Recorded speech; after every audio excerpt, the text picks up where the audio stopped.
Bonjour tout le monde, nous avons un autre corrigé des tests précédents, ou bien des tests passés. Alors la première question était de repérer la faute dans les cœurs qu'avait glacé l'ennui. Le poète qui a beaucoup parlé de l'ennui, c'est Baudelaire. Il a même un poème qui s'intitule L'ennui. Alors, il manque à cette phrase S. Pourquoi? Parce que le complément d'objet direct, les cœurs, est placé avant l'auxiliaire avoir.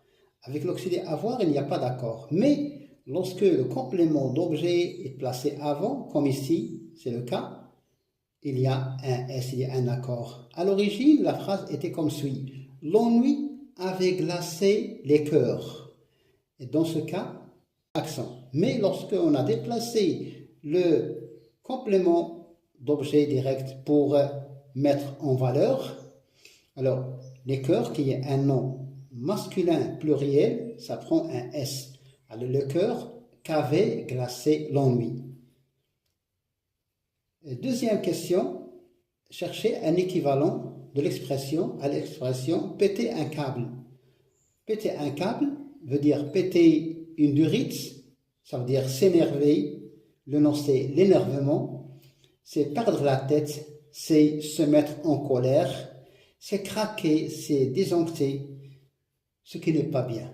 Il ne faut jamais se mettre en colère, parce que c'est pas, ça peut donner naissance à un comportement qui est dangereux, difficile à réparer, c'est l'irréparable.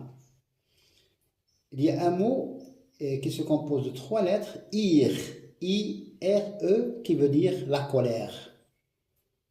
Et la colère, c'est un défaut.